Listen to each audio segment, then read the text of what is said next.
수업 시작이다. 우리 시작이야? 쳤다. 안녕하세요. 네, 안녕하세요. 야, 인영 씨도 나오셨네요. 네. 반갑습니다. 네, 너무 듣고 싶어서 예레미야가. 네, 별일 없었고요. 네. 네, 시간이 잘 가죠. 네. 이게 이제 퀴즈인데. 퀴즈요? 예레미야가 어디 사람이죠? 고향. 아나도? 아나도?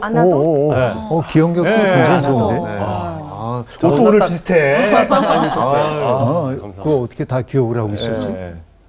네. 약간 몰락한 그 선지자. 네. 제사장. 몰락한 제사장들이 역시. 머물러 있던 곳. 나 그거 기억할 줄은 정말 몰랐는데. 선생님 잘 가르쳐 이렇게 주셔가지고. 기억을 해주셔서 고맙습니다. 오늘은 아나돗과 관련된 그런 이야기를 나누게 될 텐데, 예레미야가 이제 조금 있으면 보겠지만은 왕궁 뜰에 연금 상태 속에 있게 됩니다. 그때 이제 예레미야의 친척이 와가지고 아나돗에 있는 나의 땅을 당신이 좀 매입해달라고 부탁하는 장면이 나오는데 이게 굉장히 상징적 사건이거든요. 네. 예. 오늘 수업 예레미야 41강 아나돗의 밭을 사다. 먼저 1절과 2절을 정훈 학생이 읽어줄래요? 예. 32장. 유다의 시드기야 왕 열째 해, 곧 느부갓네살 18째 해에 여호와의 말씀이 예레미야에게 임하니라. 그때 바벨론 군대는 예루살렘을 에워싸고 선지자 예레미야는 유다의 왕의 궁중에 있는 시위대 뜰에 갇혔으니. 자, 여기까지가 이제 상황에 대한 이야기인데요. 네. 여기 보면 특이하게도 이 때를 얘기하는데 두 가지의 때가 병기되고 있음을 볼 수 있습니다. 하나는 유다 왕 시드기야 왕 열째 해. 예. 네. 그리고 딱 병기했어요. 느부갓네살 18째 해. 이렇게 말합니다. 그러니까 유다의 역사와 바벨론의 역사를 이렇게 명기해 놓고 있습니다. 왜 그랬을까요? 뭔가 두 나라 가운데서 이루어진 그렇죠. 일들을 그 두 나라 사이에 일어난 뭐 좀 심각한 사건이 있음을 보여줘요. 근데 이때가 우리로 얘기하면 언제냐면 주전 588년 혹은 587년경으로 보입니다. 예. 그 말은 남왕국 유다가 바벨론에 의해 멸망당하는 때가 주전 587년이거든요. 그러니까 바로 그 해 혹은 바로 직전 해임을 우리에게 보여주고 있어요. 그러니까 이 두 나라의 운명이 얽혀 있다는 사실을 우리 인영 학생이 얘기한 것처럼 이렇게 두 시점을 병기함으로 표현해주고 있다고 이렇게 볼 수 있습니다. 그때 여호와의 말씀이 예레미야에게 임했는데 이때 예레미야는 어디에 있었냐면은 유다 왕궁의 시위대 뜰에 있었다라고 얘기를 하고 있습니다.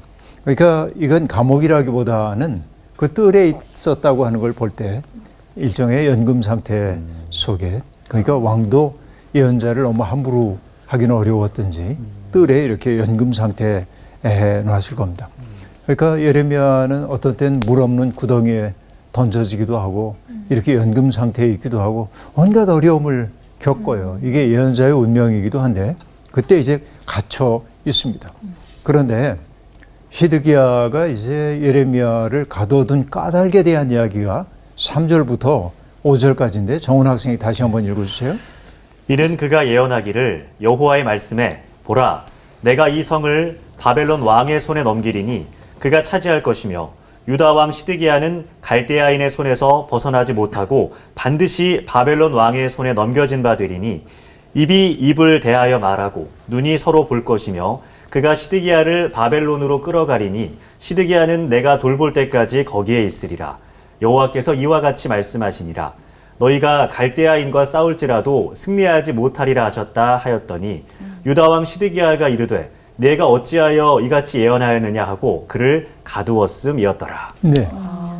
예레미야가 어떻게 갇혔는지에 대한 이야기가 여기 등장하고 있는데 그러니까 결국은 시드기야의 운명에 대한 이야기를 예레미야가 했을 때 시드기야는 이걸 받아들일 수가 없었던 것이죠.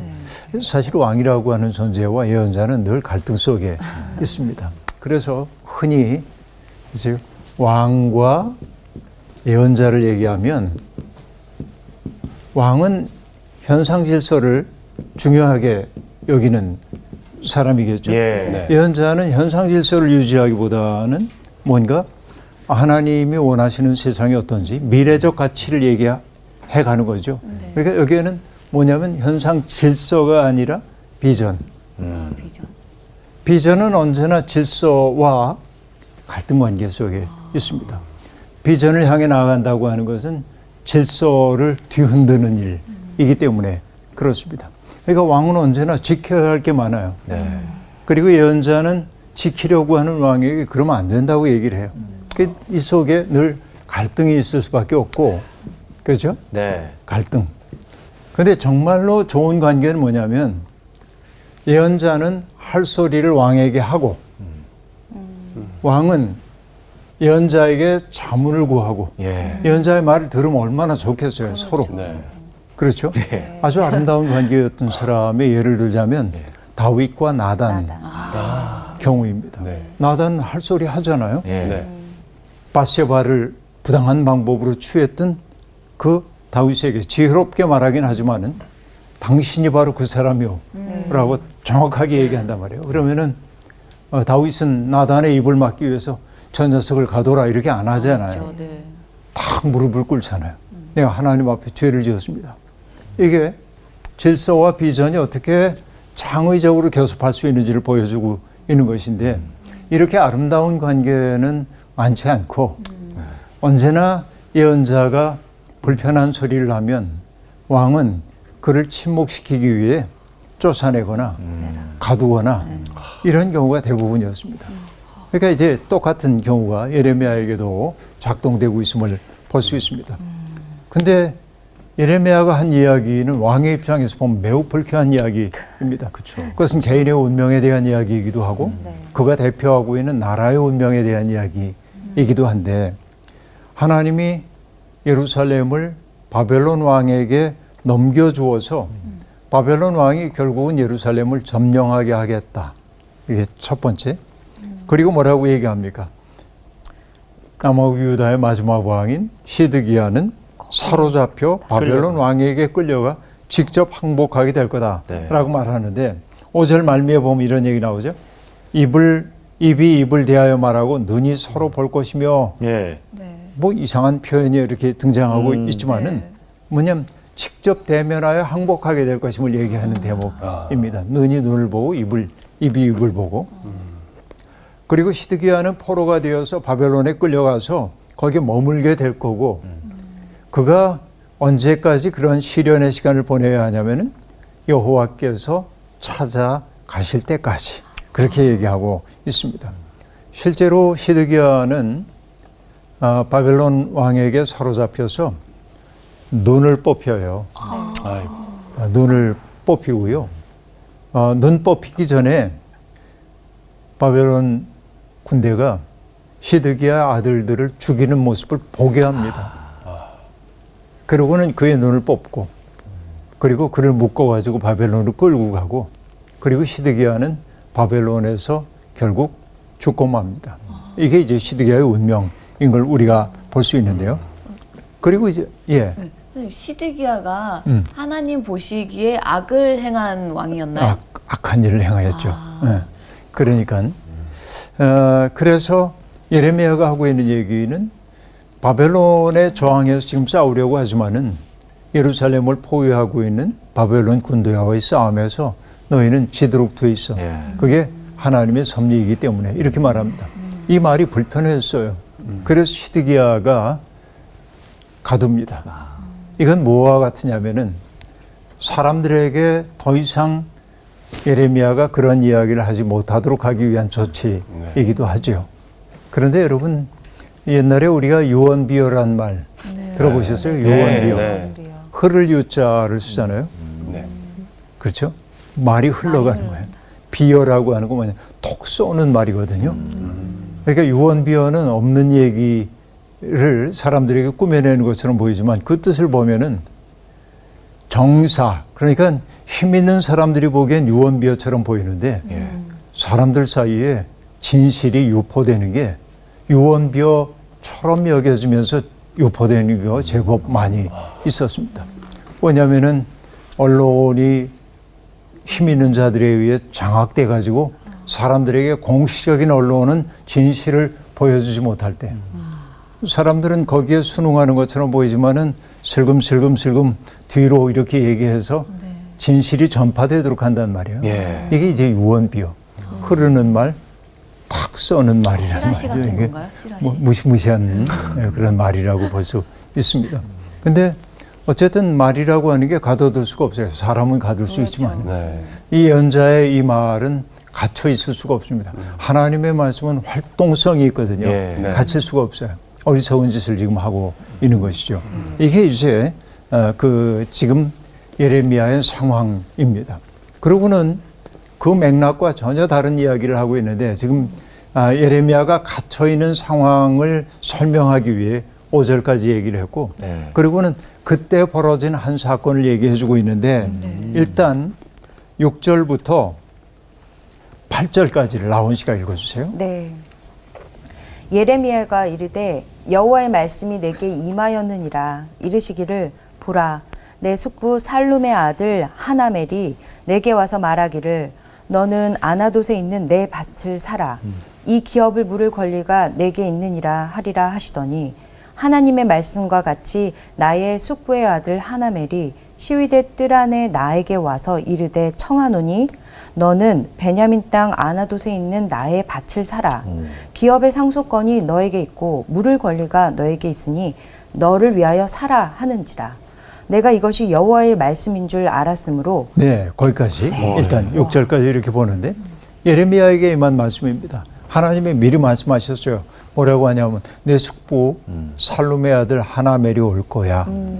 그리고 그가 내게 얘기할 거다. 우리 가문에게 이렇게 물려주었던 그 땅을 사라는 거예요. 예. 이렇게 지금 얘기를 하고 있습니다.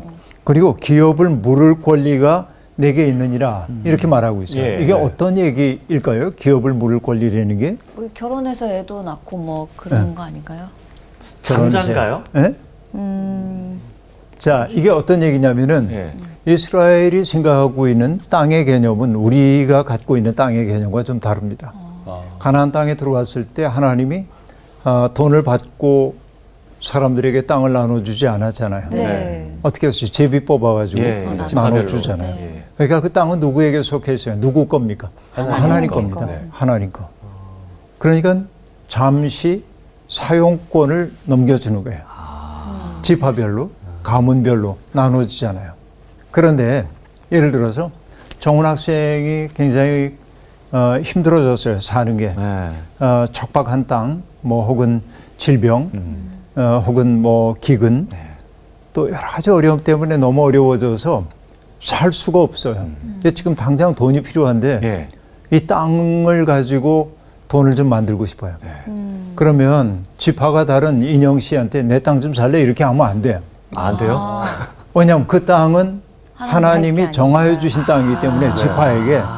그래서 그 땅을 살 수 있는 첫 번째 권한은 뭐냐면 친족 가운데 있는 거예요. 그렇게 해서 바로 그게 기업을 물은다라고 한 말의 의미인 것입니다. 네? 고엘의 의무라고 하는 게 있는데 또 예를 들어서 나온 씨가 어려움 속에 처해가지고 종으로 팔릴 그런 어려움에 처할 때 예. 정훈 씨, 가까운 친척인 정훈 씨의 의무는 나온 씨를 위해 돈을 대신 지불해주고 그를 자유롭게 해주는 거예요. 예. 이게 친족의 의무입니다. 그러니까 지금 이 하나멜이 와가지고 한 얘기는 내가 지금 이렇게 어렵게 돼가지고 이 땅을 잠시 누군가에게 넘겨줘야 하는데 그걸 해야 할 그 책임이 당신에게 있다라고 하는 얘기입니다. 예. 예. 얼마나 다급하면 시위대 뜰에 갇혀있는 예레미야 처지도 예레미야를 지금 만만치가 않은데. 지금 상황이 굉장히 어려운데 이렇게 지금 얘기를 하고 있다는 겁니다. 여기에서 굉장히 중요한 게 금방도 얘기했지만은 땅은 사적 소유물이 아니에요. 네. 이게 제일 중요합니다. 혹시 토지 공개념 이런 말 들어보셨나요? 예. 요즘 이제 자주 나오고 있는 이야기이죠. 사실 우리나라에 있는 이 좁은 땅덩어리에서도 땅들이 조각조각 나 있고 누구 땅으로 이렇게 그쵸 다 나뉘어져 있잖아요. 네. 나같이 이제 땅 한 평도 없는 사람도 있지만 이제 땅이 정말 많은 사람들도 있고 그렇단 말이에요. 그런데 중요한 게 뭐냐면은 뭐 살다 보니까 누가 땅 좀 많고 그런 거 알 수 없어요. 근데 땅의 소유권과 그리고 땅의 처분권은 보장해 줘야 돼. 이게 자본주의 사회니까. 정원 씨가 땅 가지고 있다고 해가지고 너무 많아 내놔 이러면 이건 이제 공산주의지. 옛날에 토지개혁 할 때처럼 그렇게 할 수가 없어요. 네. 그러니까 소유권과 처분권은 같대. 그 땅에서 나오는 이익은 홀로 독점하면 안 된다고요. 땅의 네. 주인은 우린 다 놔두고 가야 할 사람들인데 그 땅에서 나오고 있는 이익 가운데 일부를 세상을 향해 돌려내라 그 얘기지. 이게 토지 개념이란 말이에요. 그러니까 예를 들면 뭐 세금을 통해 이익을 분배하는 것이죠. 그러니까 분배받은 땅이 가족과 지파를 넘어 다른 지파로 넘어가지 않도록 하기 위한 조치가 이렇게 주어져 있는 것이죠. 근데 이 얘기를 예레미야는 딱 듣고 아 이게 주님이 나한테 주시는 뭐 징조적 사건이구나라는 걸 알아차려요. 땅을 사라고 하는 그 얘기는 자 예레미야가 선포한 내용은 뭐죠? 우린 망했어. 바벨론 때문에 우린 다 망하게 될 거고 그들이 우리를 다 차지할 거야. 이렇게 됐는데 땅을 사라고 하면 내가 지금 격거릴 수 있잖아요. 그런데 하나님이 사라고 하셨잖아요. 그 까닭은 뭡니까? 지금은 고통의 시간이지만은 그 속에 희망이 힘겨워지는 걸 보여주는 징조적 사건이란 말이에요. 마치 여러분 입춘이라고 하는 게 들립자를 쓰지 않고 설립자를 쓴단 말이에요.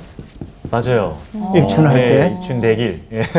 그렇죠. 입춘대기를 할 때 우리는 들립자를 쓰면은 봄에 접어들었다 그런 뜻인데 입춘이라고 하는 것은 이렇게 쓸 때는 봄에 접어들었다가 아니라 겨울 한복판에 봄이 딱 들어온 거야. 와, 너무 이쁘다. 겨울 한복판인데 봄이 시작되는 거야. 입동도 마찬가지입니다. 그렇죠. 입하도 그렇고 입추도 그렇고 그러니까 다른 계절 속에 딱 다른 시간이 들어와. 그래서 그쪽을 향해 끌어가는 거예요. 이게 설립자의 의미란 말이에요. 되게 예쁘네요. 의미가. 굉장히 이제 놀라운 거죠. 이게 이제 희망인 거죠. 그러니까 하나매를 통해 토지를 이렇게 물러달라고 하는 그 얘기는 하나멜의 곤경을 해결해 주라는 뜻도 있지만은 그러나 그보다는 뭐예요? 나라는 다 망하지만은 내가 그걸 구입하라고 하는 얘기는 희망의 때가 온다라고 하는 얘기를 강렬하게 지금 들려주고 있단 말이에요. 이게 이제 아주 멋진 얘기라고 볼 수 있겠죠. 여러분 이렇게 뭔가 새로운 것들을 보아내는 거예요. 예언자라고 하는 사람은. 그 땅의 매매가 이루어지게 됩니다. 그래서 어떻게 하냐면은 예레미야가 여기 뭐라고 말하냐면 9절에 보니까 내 숙부의 아들 하나멜의 아나돗에 있는 밭을 사는데 은 17세겔을 달아주되 라고 말하는데 세겔이라는 건 화폐의 단위이기도 하지만은 여기서는 무게의 단위라고 봐야 합니다. 세겔이라는 무게의 단위인데 은 17세겔 지금은 이제 얼마쯤인지 전혀 가늠이 안 되죠. 그 땅이 너비가 어느 정도 되는지 우리 몰라요. 근데 땅값이 그렇게 비싸지는 않았을 것 같고 예전에는 금보다 은이 더 비싸다고 그랬었어요. 그런 데도 있어요. 그런데 지금 이 은 17세겔이면 어느 정도 될까 생각해 봤는데요. 1세겔이 한 세겔이 11.4g 정도예요. 아, 그램. 1세겔이 네네. 11.4g 정도입니다. 곱하기 17을. 그러니까 이제 17세겔이라고 한다면은 뭐 넉넉하게 봐가지고 200g 정도. 얼마 안 되네요. 조금이에요. 가볍겠네요. 아주 가볍죠. 조금이에요. 그 내가 찾아봤죠. 현재 한국의 은시세가 얼마입니까? 얼마죠? 한 돈에 3.75g에 4,250원. 와, 그러면 되게 200g이니까. 저렴하네요. 그러니까 200g을 돈으로 환산해 보니까 22만 6,600원 정도.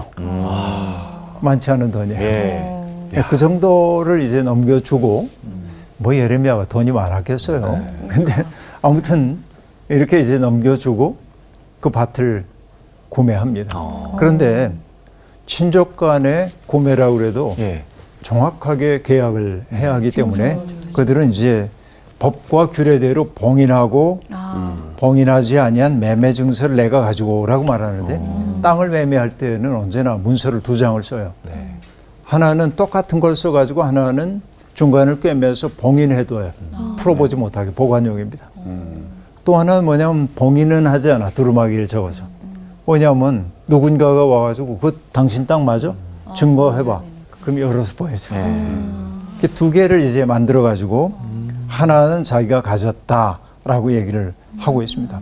그리고 다른 봉인된 매매 증서를 어떻게 했냐면 사람들이 보는 앞에서 예. 하나멜이 보고 그리고 그 시위대 뜰에 있는 유다 사람들이 다 보고 있는 앞에서 네리야의 아들 바룩에게 넘겨줍니다. 바룩에게 이걸 네가 좀 갖고 있으라고 얘기를 하고 있습니다. 여러분 이 바룩이라고 하는 인물은 예레미야서에서 매우 중요합니다. 네. 왜냐하면은 예레미야의 예언을 2차례나 받아 적어요. 예레미야의 서기 역할을 하는 사람입니다. 그 다음에 예레미야가 어딘가에 갇혀 있거나 그러면은 예레미야가 하나님이 전하시는 예언을 선포할 길이 없잖아요. 예. 네. 이때 바룩을 보내가지고 바룩으로 하여금 예언을 낭독하도록 만듭니다. 그러니까 이 정말 측근 중에 측근이라고 볼 수 있는데 예레미야는 그 바룩에게 매매 계약서를 넘겨 주었다라고 하는 얘기입니다. 근데 여기 재미나는 게 뭐냐면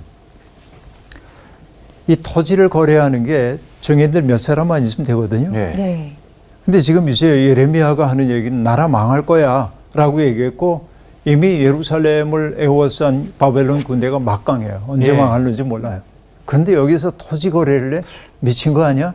이러잖아요. 예. 근데 사람들이 보는 앞에서 계약을 맺고 두루마리를 만들고 나눠 갖고 이런단 말이에요. 그러니까 많은 사람들에게 회자됐을 거예요. 이 얘기가. 그렇죠. 많은 사람들에게 궁금증을 이제 자아냈을 것입니다.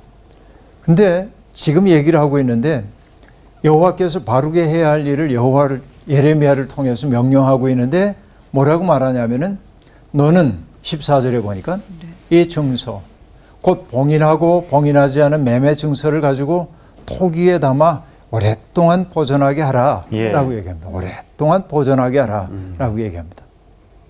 유다가 회복되어서 전쟁 패배 이후에 유다가 회복되어서 그리고 예레미야가 실질적 소유권을 행세하기까지는 긴 세월이 필요하다. 이게 오랫동안 봉인해 두라고 하는 말의 의미인 것이죠. 그래요. 그리고 결국 하는 얘기가 뭐냐면은 예레미야가 이렇게 하나멜의 땅을 샀던 것처럼 15절에 이렇게 말합니다. 사람이 이 땅에서 집과 밭과 포도원을 다시 사게 되리라 하셨다 하니라 이렇게 말합니다. 다시라고 한 말 속에 희망의 단초가 들어있고 아까 설립자 얘기했던 것처럼 여러분 우리 인생이라고 하는 게 꼭 이렇습니다. 그러니까 고통 속에 있을 때도 그 고통 속에서 희망의 단초를 볼 수 있으면 돼요. 암담한 세월이라고 우리들이 얘기할 게 아니라 그 암담함 속에 등불 하나 밝히는 사람. 그러니까 우리가 흔히 얘기하잖아요. 등불 하나를 밝히는 순간 천년의 어둠이 쓰러진다. 예, 여러분 오스트리아에 제가 갔을 때 어느 분이 안내를 해가지고 어떤 그 얼음 동굴에 들어간 적이 있습니다. 거기 이렇게 이제 깊이 들어가죠. 사시사철 굉장히 시원한 곳입니다. 거기 들어갔는데요.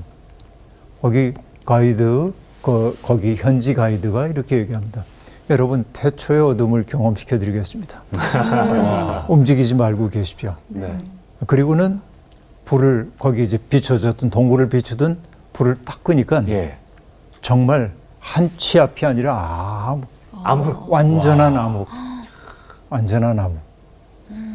그 속에 잠시 머물러 있는데 묘한 생각이 들더라고요. 그런데 불을 탁 켜는 순간 어둠이 사라지는 거예요. 네. 그런 거죠. 예. 그래서 여러분 어거스틴이라고 하는 분이 악에 대해 설명할 때 하나님이 선하시면 세상에 왜 악이 있는가? 이게 이제 고민이잖아요. 신학적 고민이잖아요. 이것 때문에 어거스틴 굉장히 고민을 많이 했습니다. 악을 만든 게 하나님일까? 아니면 하나님 이외에 다른 세력이 있는가? 고민이에요. 예. 그러다가 어거스틴의 뇌리를 탁 친 생각이 있습니다. 악이라고 하는 것은 선의 결핍이구나. 마치 어둠이 빛의 결핍인 것처럼 그런 거예요.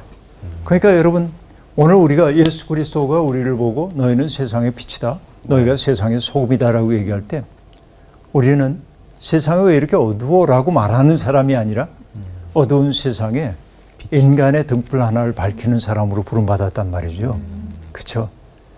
이게 이제 이 설립자의 의미라고 볼 수 있겠는데 네. 그러니까 지금 여호와 하나님은 이스라엘 백성에게 헛된 기대를 품게 하지 않아요. 너희는 이제 망할 거야. 어려워. 고통스러울 거야. 그러나 다시 회복하는 날이 온다. 그거 붙들고 가는 거예요. 그 희망 붙들고 가는 거예요. 그래서 여러분 식물 가운데 겨울을 나는 식물들이 있잖아요. 네. 그걸 로제트 식물이라고 얘기를 하는데 그러니까 땅바닥에 다 엎드려가지고 겨울을 난단 말이에요. 미들레 같은 거 네. 이런 것들 냉이 같은 것들 네. 이게 뭐냐면 탁 서 있으면 얼어 죽거든요. 그렇게 땅에 쫙 엎드려가지고 겨울을 나요. 그 사이에 향이 들잖아요. 네. 그렇죠. 그러니까 역사라고 하는 게 그렇단 말이죠. 어려운 일이 우리에게 없지 않아요. 개인의 인생에 있어서도 어려운 일들은 수없이 많이 일어납니다. 그때 그 어려움에 떠밀려 가지고 나는 이제 망했어 이렇게 하면 안 되고 어렵지. 그러나 내 속에 하나님이 빛 한 점 심어주셔서 그거 붙들고 나가는 거예요. 네? 이게 이제 희망이란 말이에요. 그러니까 지금 15절까지 한 얘기는 절망 속에 희망이 어떻게 깃드는지에 대한 얘기란 말이에요. 네. 이 땅을 사라고 얘기하므로 어떻게 희망을 우리가 붙들고 가야 하는지를 보여주고 있다. 이렇게 볼 수 있겠습니다. 그리고 이제 그 다음 얘기를 볼 텐데, 이제 인영 씨가 16절부터 19절까지 읽어주세요. 네. 내가 매매의 증서를 네리야의 아들 바룩에게 넘겨준 뒤에 여호와께 기도하여 이르되 슬프도소이다. 주 여호와여 주께서 큰 능력과 펴신팔로 천지를 지으셨사오니 주께서는 할 수 없는 일이 없으시니이다. 주는 은혜를 천만인에게 베푸시며 아버지의 죄악을 그 후손의 품에 갚으시오니 크고 능력 있으신 하나님이시오 이름은 만군의 여호와이시니라. 주는 책략에 크시며 하시는 일에 능하시며 인류의 모든 길을 주목하시며 그의 길과 그의 행위의 열매대로 보응하시나이다. 네, 여기에서 예레미야가 믿고 있는 하나님이 어떤 분인지에 대한 이야기를 하고 있단 말이에요. 네. 슬퍼요. 왜냐하면 저희가 그렇게 사랑하는 나라가 망할 수밖에 없다는 사실을 받아들여야 하는데 하나님은 전능하시잖아요. 하나님이 개입하면 이 문제 해결될 수 있을 텐데 하나님이 개입할 생각이 없어 보여요. 아니 오히려 나라가 망하는 게 하나님이 기획하신 일처럼 느껴져요. 이래서 예레미야는 가슴 아파요. 그래서 하는 얘기가 하나님은 어떤 분이에요? 창조주 하나님입니다. 펴신 팔로 천지를 지으신 분이고 전능하신 분이십니다. 그리고 그 백성들이 신실함이 없을 때도 은혜를 베풀어 구원하시는 분이었습니다. 그러니까 창조주 하나님은 권능을 보여주셨다면 구원자이신 하나님은 사랑을 보이신 분이잖아요. 네. 권능과 사랑을 베푸시는 분이었고 그리고 계획하시는 일을 이루시지 못하는 일이 없는 그런 분이잖아요. 네.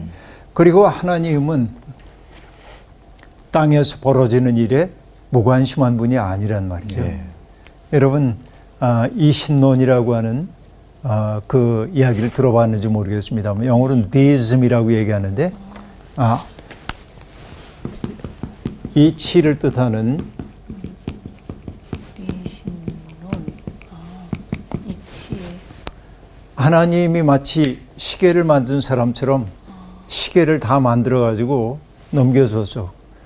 그러면 시계를 만든 분의 의사와 관계없이 시계는 돌아가잖아요. 네. 네. 이게 이치, 하나님의 이치가 지배한다는 게 이제 이 신론자들의 뭐 좀 복잡하지만 간단하게 얘기하면 그렇게 얘기할 수 있겠는데, 그러나 성서의 하나님은 그렇지 않단 말이지.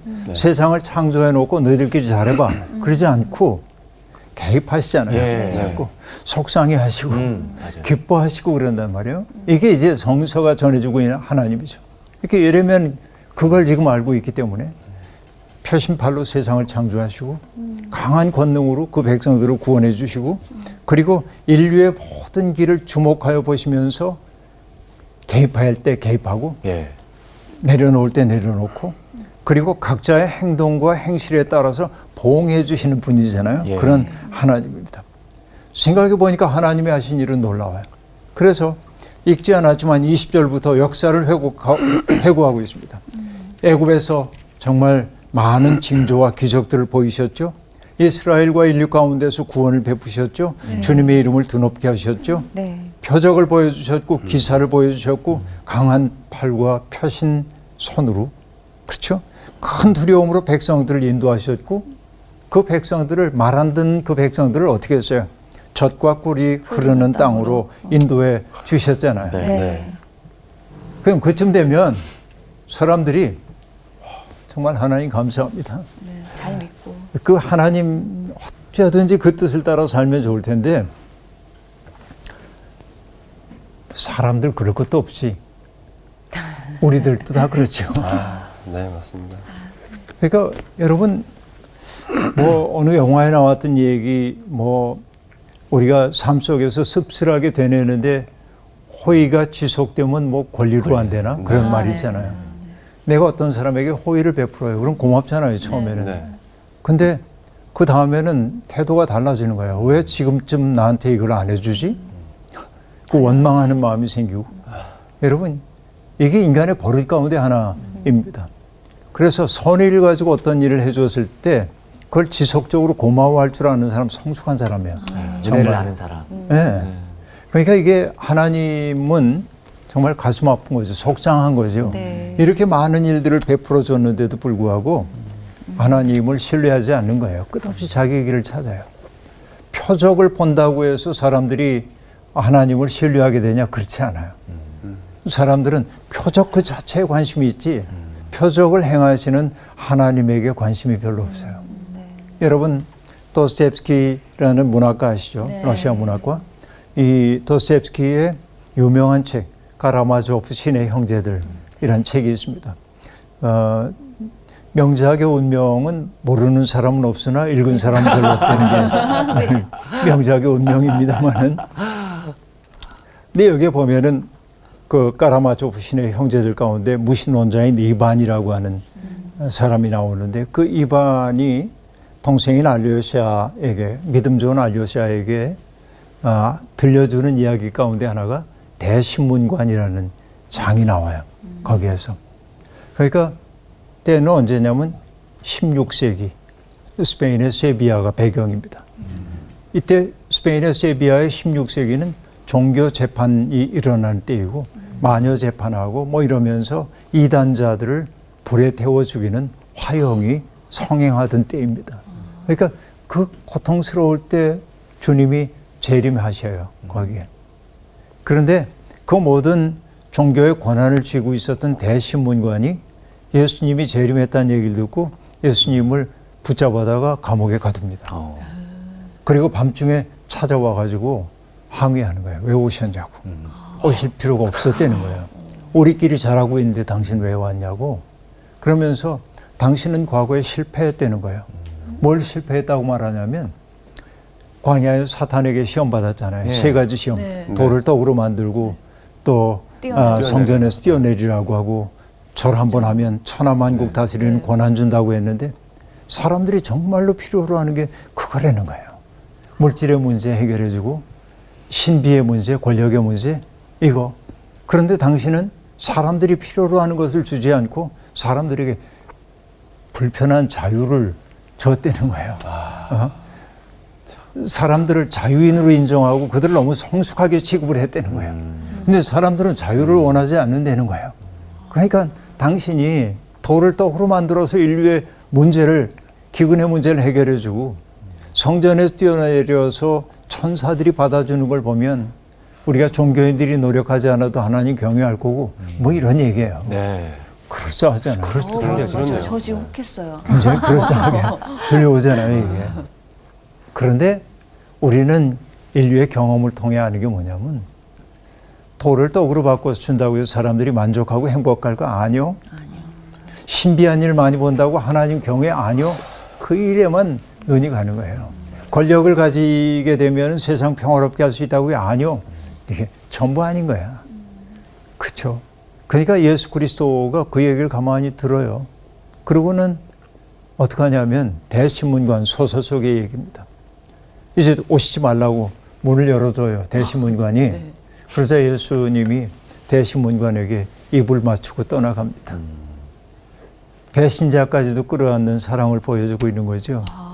가슴 아픈 이야기입니다마는 기적과 신비와 교권이라는 거 이런 것을 사람들은 추구하지만은 그러나 거기에서 하나님을 보지는 않는 거죠. 하나님 보지 않는 거예요. 결국은 이제 그들이 어떻게 전락할지에 대한 이야기를 하는데요. 23절부터 25절까지 공혜 씨 읽어주세요. 네.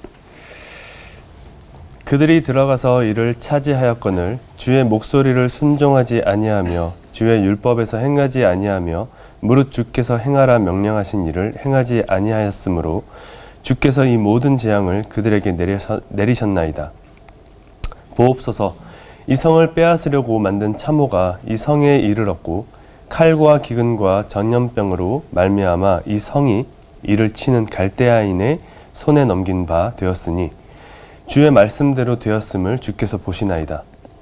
주 여호와여 주께서 내게 은으로 밭을 사며 증인을 세우라 하셨으나 이 성은 갈대아인의 손에 넘기신 바 되었나이다. 네, 결국은 그렇게 많은 이적들을 보고도 하나님을 신뢰하지 않은 그들 때문에 결국은 하나님이 그들을 칠 수밖에 없었던 이야기를 여기에 하고 있고요. 네. 주님이 이 모든 재앙을 그들에게 내릴 수밖에 없었던 것을 얘기하고 있고 칼과 기근과 전염병으로 여기를 칠 수밖에 없게 되었음을 보면서 예레미야는 가슴 아파요. 여러분 제가 아주 입버릇처럼 하는 얘기입니다마는 예언자의 예언은 예언자가 말한 대로 이루어지는 게 성공이에요? 아니면 말한 게 이루어지지 않는 게 성공이에요? 말한 게 이루어지지 않는 게. 이루어지지 않는 게 성공이잖아요. 예. 그러니까 예언자의 운명은 너무 고단한 거예요. 자기의 말이 부정되어야 내가 제대로 역할을 했는데 사람들은 나를 보고 거짓말쟁이 그렇게 말할 거 아니에요. 네. 그런데 예언자의 말이 그대로 이루어지면 사람들은 정말이었네. 그러나 그 예언은 아무 보람 없이 끝난 거죠. 네. 그러니까 예레미야는 하나님의 그 방대한 뜻을 이해해요. 큰 역사 속에서 큰 틀 속에서 보면은 결국은 우리가 이런 고통을 통해서 정화되어야 한다는 사실을 이해는 하고 있지만 그러나 마음의 씁쓸함까지 가시는 건 아닙니다. 그래서 25절이 주 여호와여 주께서 내게 은으로 밭을 사며 증인을 세우라 하셨으나 이 성은 갈대아인의 손에 넘기신 바 되었나이다 라고 말하고 있죠. 하나님을 깊이 신뢰하기는 하지만은 그러나 그 뜻을 다 이해할 수는 없다라고 하는 것입니다. 근데 따지고 보면 믿음이라고 하는 것은요 모든 걸 이해할 수 있는 게 믿음이 아닙니다. 이해를 넘어서는 신뢰가 진정한 믿음입니다. 저는 늘 생각하는 게 있어요. 예수님이 십자가상에서 아버지 왜 나를 버리십니까? 그렇게 탄식하잖아요. 네. 엘로이 엘로이 라마 사박다니 왜 나를 버리십니까? 탄식하잖아요. 그런데 아무 응답이 없어요. 하나님. 그럼 예수님이 하나님 계신 겁니까? 안 계신 겁니까? 안 그러잖아요. 그 하나님의 깊은 침묵 속에서 주님이 하신 말씀은 뭐예요? 아버지, 내 영혼을 아버지께 맡깁니다. 그렇죠? 이해할 수 없지만 신뢰하는 거죠. 그렇죠? 이것이 이사야가 우리에게 들려주는 얘기이기도 합니다. 하나님의 길은 우리의 길과 다릅니다. 하나님의 생각은 우리의 생각보다 높습니다. 이것을 인정해야 돼. 그러나 우리는 인간이기 때문에 씁쓸함까지도 제거할 수 있는 건 아니다. 이게 25절에 담겨 있는 예레미야의 마음인 거죠. 네. 굉장히 외롭게 들리는 것 같아요. 네. 외로움 속에 있는 거죠. 그러나 아까도 얘기한 것처럼 포위된 상황에서 아나돗의 밭을 사는 것이 네. 희망을 예비함인 것처럼 우리 또한 우리에게 주어져 있는 삶의 현실 속에서 희망을 향하여 고개를 들 줄 아는 믿음이 필요할 것 같습니다.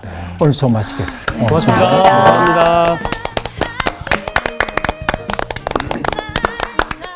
저는 그 예레미야 32장을 보면서 아니 왜 생뚱맞게 밭 사는 얘기를 이렇게 많이 할애해서 등장을 하나 싶었는데 선생님 말씀 들으니까 절망 중에도 하나님이 우리에게 비전, 빛을 보여주시는데 그걸 우리가 알아차리느냐 아니면 모르고 지나가느냐 그동안 몰랐던 것 같아요. 이 밭을 왜 사는지. 근데 우리가 살면서 그 어려움 중에 있지만 주님이 주시는 어떤 그 신호들 사인들을 잘 알아차려야겠다 이런 생각이 오늘 좀 확 들었어요. 네.